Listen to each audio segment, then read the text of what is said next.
कांग्रेस मंडल प्रशासन सीपीआई के जिला सचिव को हमारे इस कमेटी की ओर से क्रांतिकारी अभिनंदन। अब हमारे साथी नौजवान साथी कारी शाही साहब से हम गुजारिश करेंगे कि आके अपने 2 मिनट के अंदर बात को रखें। कारी शाही साहब नौजवान साथी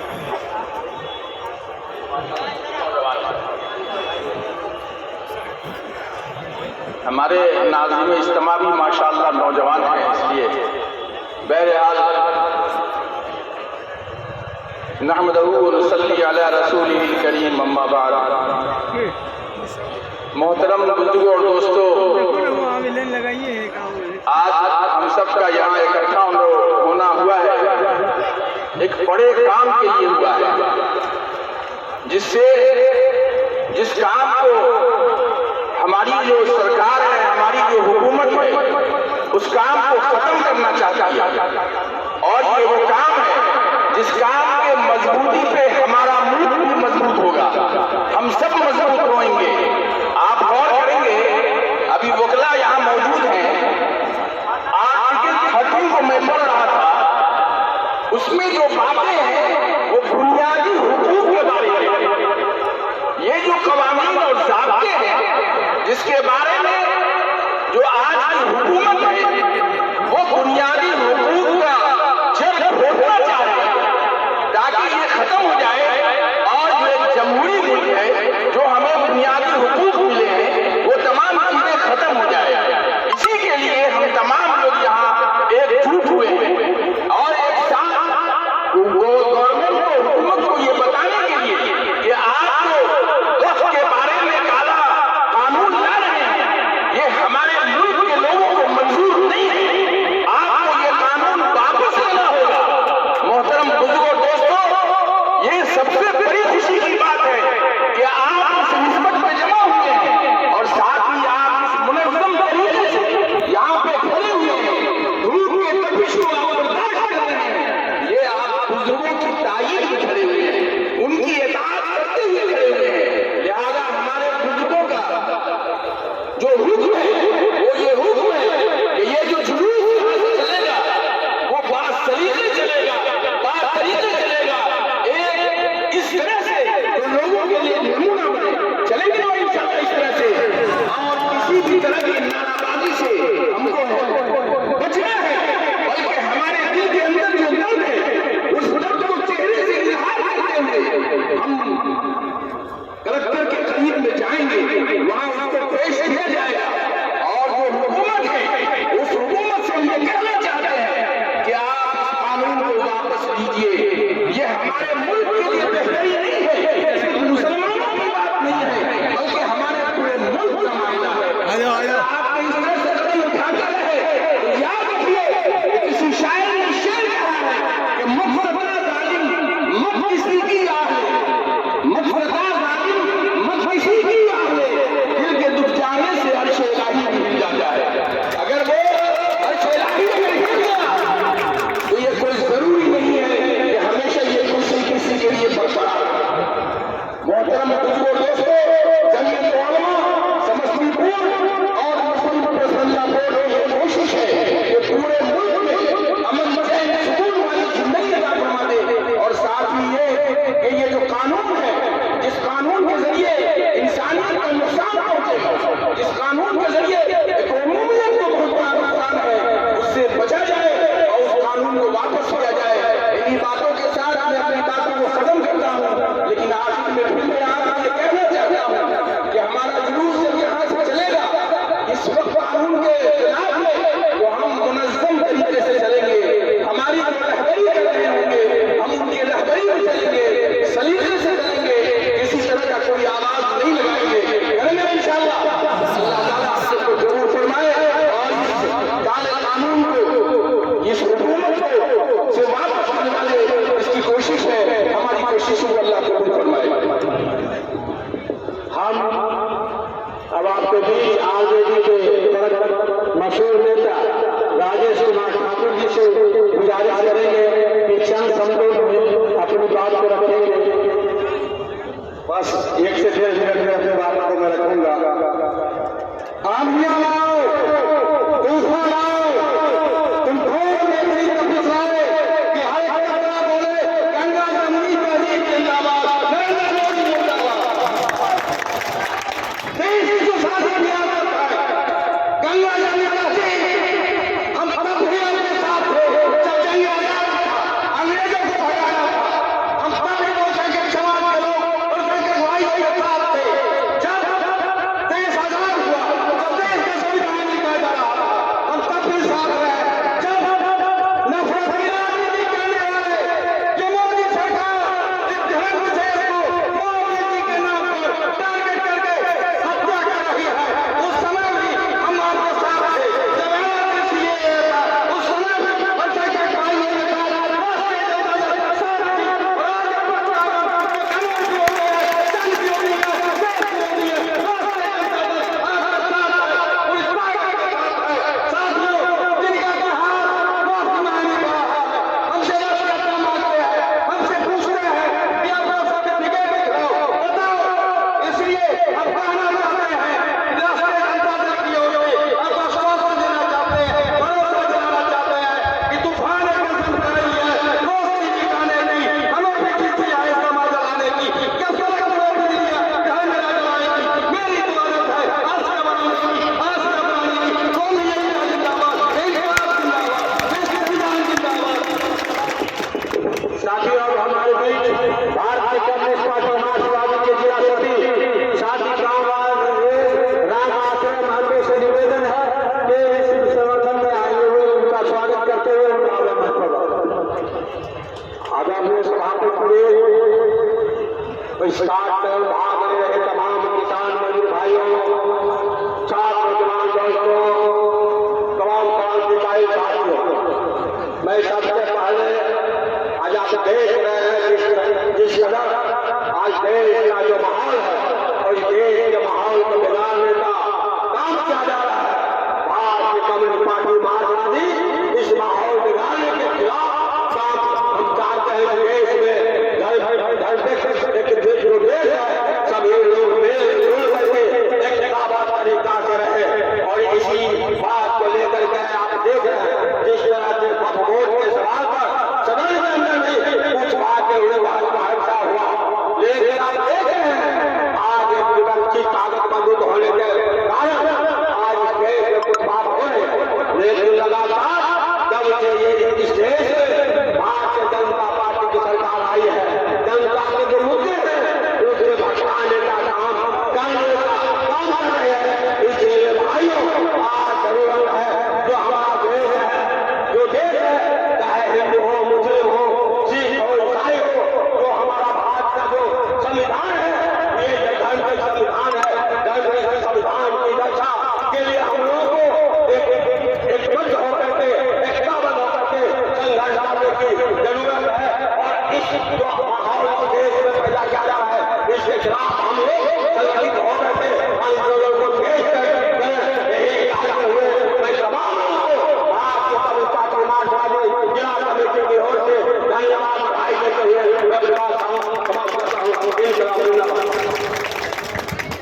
साथियों, साथी दानिश भाई आके अपनी बात चंद लफ्जों में रखते हैं, चंद शब्दों में, समय कम है। बहुत बहुत शुक्रिया राम साहब। सबसे पहले आज तमाम हाज़रीन का इनकलाबी इस्तक़बाल इस मजलिस में। यहाँ हम लोग वक्त के हवाले से जमा हुए हैं। तमाम लोगों ने अपनी बातें नस्र में कही है, 4 दूसरे में आपके हाजिर करता हूँ। इसी हवाले से है कि हमारे मुल्क में औकाफ पर कानून आया है, हमारे मुल्क में औकाफ पर कानून आया है। बनाने के जरिए अक्सर ये धोखा है, छलावा है। हमारे आमदनी अल्लाह जमीनों को हुकूमत का यकीनन ही हड़पने का इरादा है, तो हमें हुकूमत के इस इरादे को मजबूती के साथ खत्म करने की जरूरत है। और इसके लिए हम लोग को हमेशा एकजुट रहने की जरूरत है। जब भी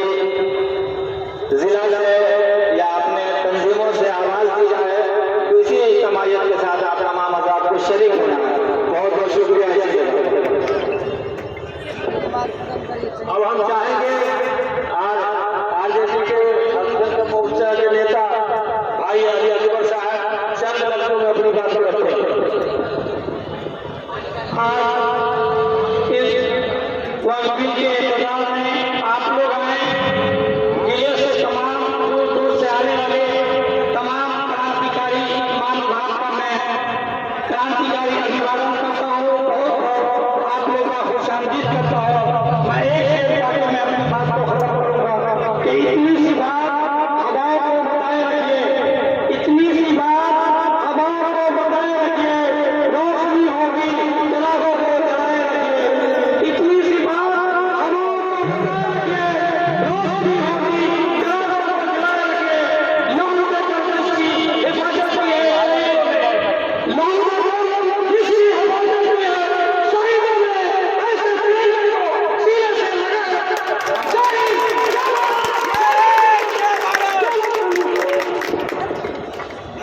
अब हम चाहेंगे कि विचार वर्ग के लिए ऐमानुल गाना पड़े, ऐमानुद्दीन अल कबीर साहब से गुजारिश है 2 मिनट। बहुत कम समय लेगा, ये हमारे बहुत पॉलिटिकल भाई आए थे, कारोबारी नहीं होने से आगे आना। सबसे पहले मैं बोलूंगा आवाज तो हमें देखा सबसे पहले याद रखना है, हार जाना और हार मानना, हम हार नहीं मान सकते हैं, कुछ भी हो जाए ये हमारा सम्मान की बात है। अब क्या बोल रहा है बहुत बढ़िया, हमें सब आगे आना होगा, कोई भी हो, हम हिंदुस्तान को बोल रहे हैं, किसी पार्टी से नहीं बोल रहे हैं। बस सबसे ज्यादा मैं कुछ नहीं बोलूंगा।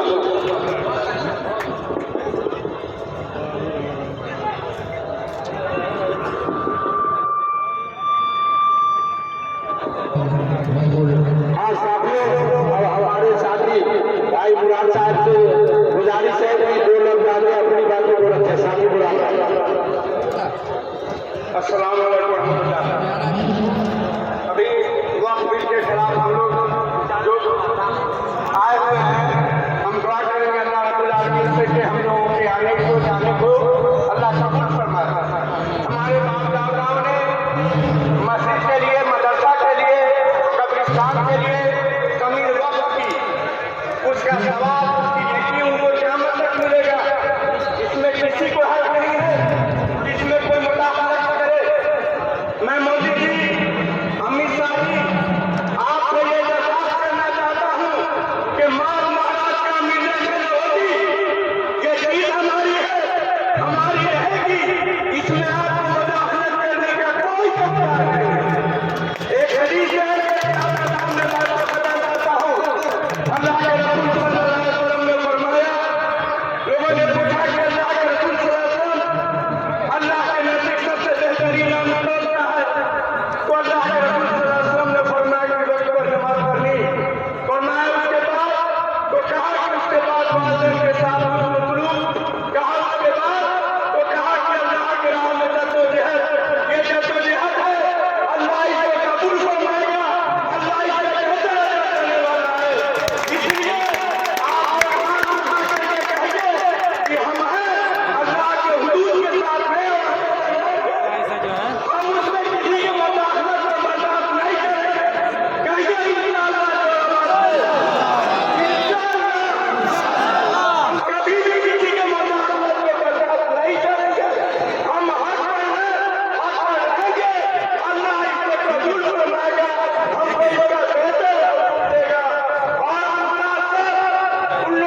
रहे आप लोग हलमा में मौजूद तमाम उलमा इकराम, वक्फ बोर्ड से जुड़े हुए हमारे साथी, इमारत शरिया से आए हुए हमारे साथी, जमात उलमा से, जमात इस्लामी, तमाम मिली तंजीम से आए हुए हमारे साथी और पूरे जिला के कोना कोना से आए हुए हमारे गाजिया नौजवान साथियों, आज जो हम लोग यहाँ पर जमा हुए हैं, केंद्र की मोदी सरकार ने वक्फ संशोधन कानून लाया और यह वक्फ संशोधन कानून किसी एक मजहब के खिलाफ नहीं है। यह वक्फ संशोधन कानून मुल्क के आईन के खिलाफ है, संविधान के खिलाफ है। संविधान में जो व्यवस्था हमारे बाबा साहब अम्बेडकर, महात्मा गांधी, जवाहरलाल नेहरू, मौलाना आजाद ने जो हमारे भारत का संविधान बनाया, उस संविधान में है कि एक समानता का अधिकार होगा, उस पर हमला करने का काम किया गया है।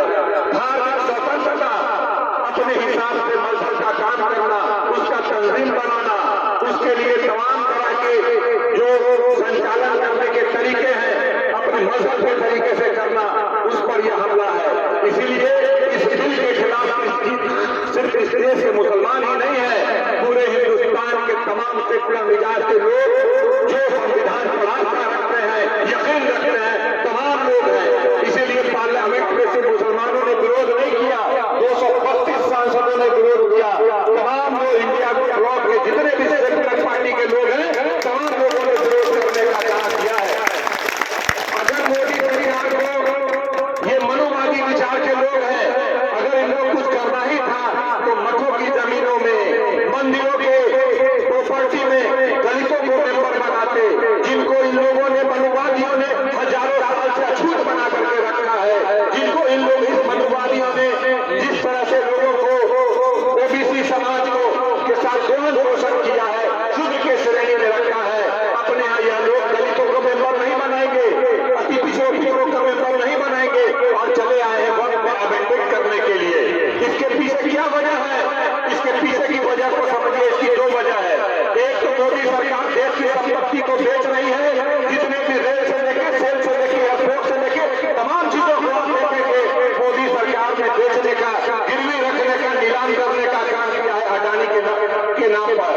और अब इनकी बुरी नीयत वह प्रॉपर्टी पे आई है जो 10 लाख एकड़ की जमीन है, बहुत पॉश एरिया में है, बड़े बड़े शहरों में है, उस प्रॉपर्टी पे बुरी निगाह है। इसको यह चाहते हैं कि अपने मित्रों को, अडानी जैसे मित्रों को के हाथों में देना, इसलिए यह कानून लाया गया है। दूसरा मकसद है कि वक्फ अमेंडमेंट कानून के जरिए पूरे मुल्क में दंगा फसाद कराना, आपस में लड़ाना, जहां जहां भी प्रॉपर्टी है वहां पे विवाद खड़ा करवाएंगे और दंगा फसाद कराएंगे, जिससे वो अपनी राजनीतिक फायदा लेने के लिए ये दो मकसद के तहत किया जा रहा है।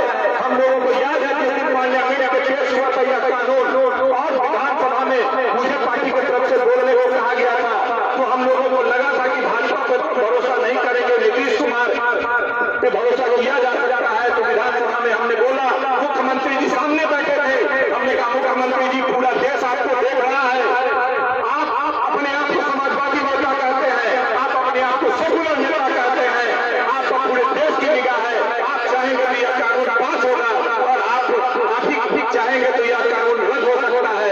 इसलिए आपसे गुजारिश है कि आप इस कानून को रोकिए, इसको मत आने दीजिए, यह समाज को तोड़ेगा और बांटने का काम करेगा। लेकिन मुख्यमंत्री जी ने कुछ नहीं किया। 2 दिनों तक विधानसभा को तमाम दल के, वाम दल हो, कांग्रेस हो, राजद हो, तमाम लोगों ने 2 दिनों तक विधानसभा को एडजॉर्न करवाया, लेकिन मुख्यमंत्री नहीं माने। बाद में गर्दनी बांध से बड़ा प्रोटेस्ट किया, इमारत शरिया तमाम तंजीमों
साथियों, हमारे माननीय विधायक जी ने भी रखा था।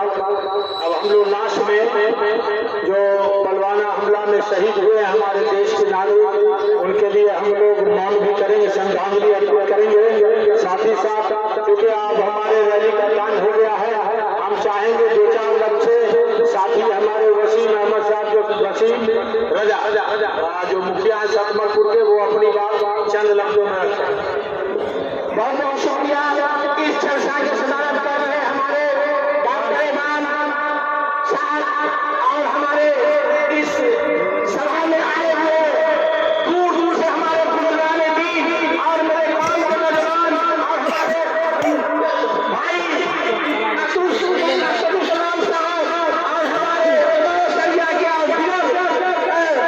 जो से आए हुए हमारे जो इस वर्ग के खिलाफ हम लोगों ने ये कदम उठाई है, ये मेरे पुरखों की रखी हुई जमीन है, ये विरासत है। अगर वो मुझसे कोई छीनेगा उसको हम छीनने नहीं देंगे, चाहे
अब हमारा जो है हम लोग जो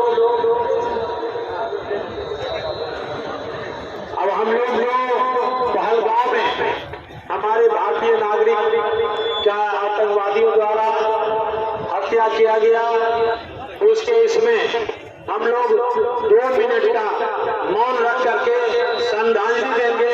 लिहाजा आप सभी लोग 2 मिनट के लिए खड़े हो जाइए, यही गुजारिश है।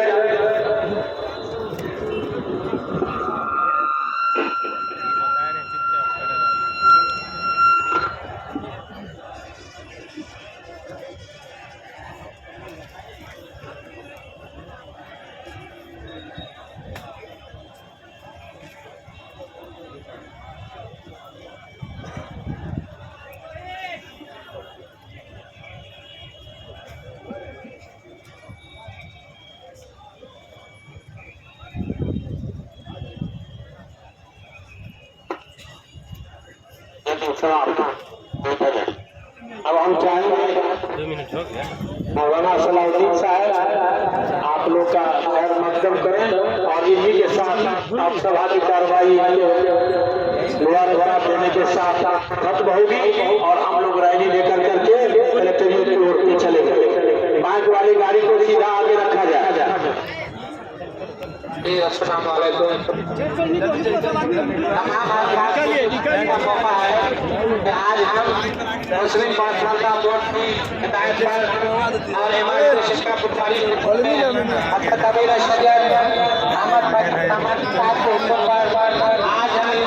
हम हुए हैं और ये हमारा पहला अगर वो हमें पटना में बुलाए हैं तो हम पटना जाने के लिए तैयार है।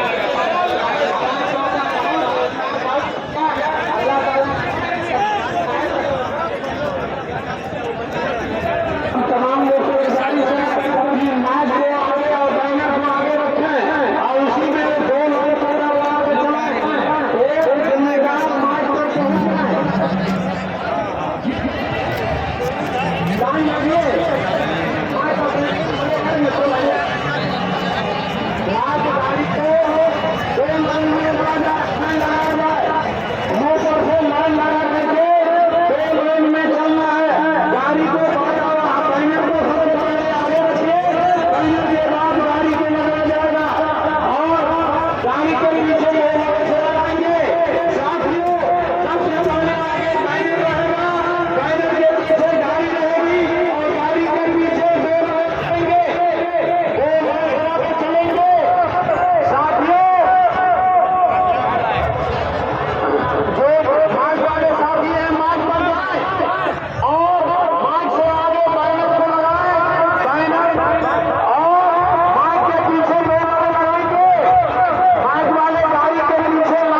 पीछे बाजादारी वाला हमें कहेगा और हम वाले के पीछे से दो नारा लगाएंगे।